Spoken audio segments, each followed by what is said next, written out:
Welcome back. You're watching The Money Show on ET. Now it's time for our Spend with TMS segment. The last couple of weeks, we've been receiving the news with respect to outage at some of the major banks in India.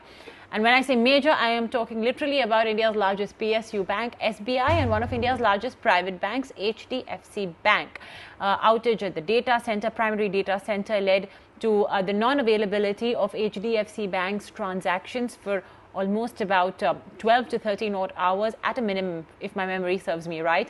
And then very recently, we had State Bank of India as well tweeting about an outage at its very popular YONO app, through which most of SBI customers conduct their transactions.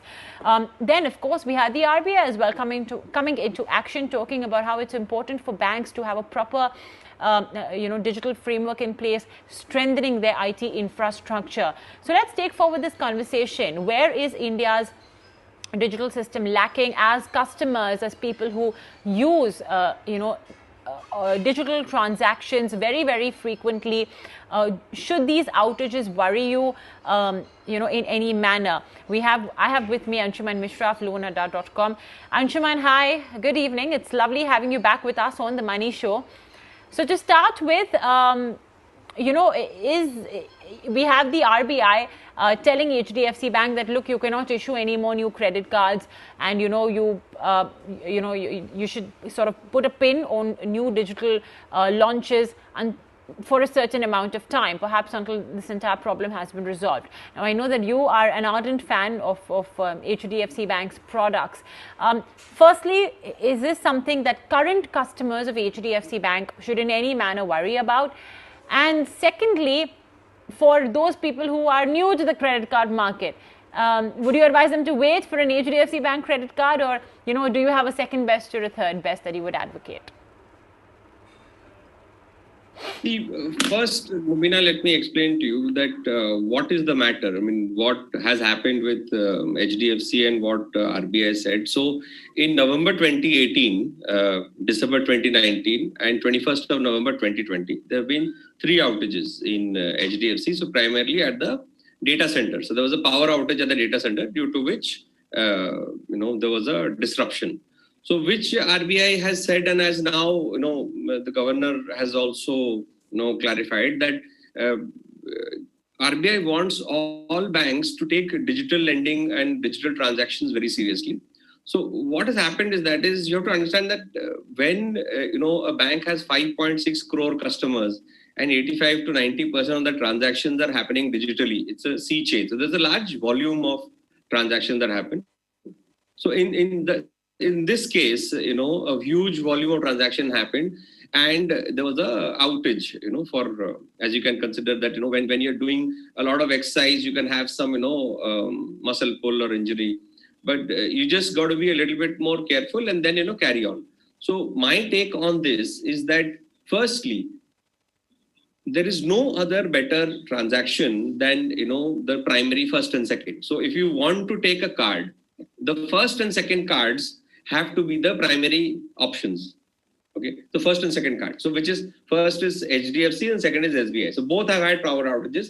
If other, banks and NBFCs which are, having transaction of credit cards, when they are not able to issue a lot of cards, or a lot of the transaction not happening digitally, as post-pandemic, due to, various reasons, the overall credit offtake from a lot of banks have been slow, but that's not been the case with a few, banks. And once they have gone full-fledged, so now HDFC has something called a digital 2.0. So they want to increase their, digital presence and ensure there is no, let up or goof up.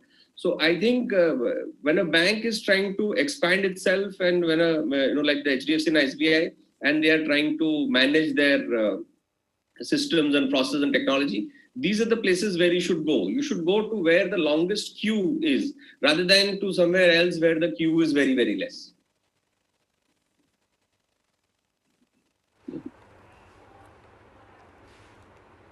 Interesting take, really, Anshuman. So, what are the other parameters that you would look at today when you want to choose a debit card, a credit card, or for that matter, let's say a bank to bank with? And of course, this would be a relevant question for those, for the more younger crowd, or for those individuals, maybe who are living in tier 2 towns and want to sort of get integrated into India's mainstream banking system. What would be the points you look at? See, Mubina, the first thing you need to differentiate two things. One is the liability side banking and another is the asset side banking. So, okay, if you to bank with, your question is, which bank to bank with.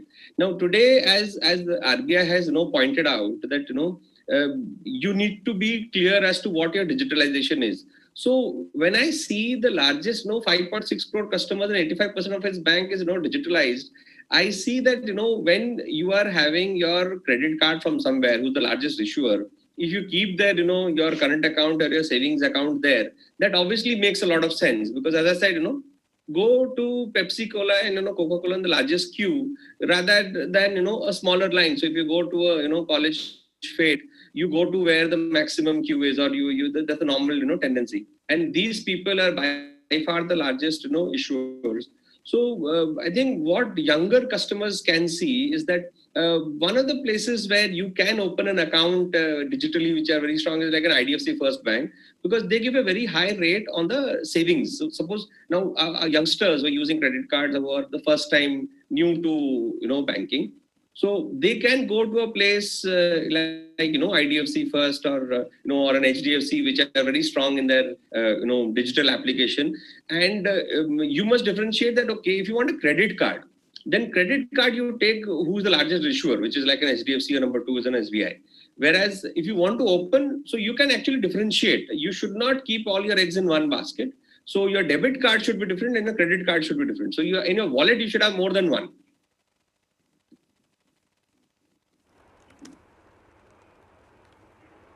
Keep a separate credit card and debit card. Go for those companies which have the longest queue or the largest demand. It's just some very simple tips. And of course, if you want to look for someone to bank with, then an IDFC First Bank gives one of the highest, interest rates. So that's something that you could you could consider as well.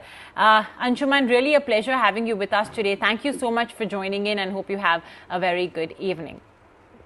Well, with that, we are completely out of time on this episode of The Money Show. So we'll wrap it up. Many thanks for watching. Don't forget to connect with us by writing in on The Money Show at etnow.tv.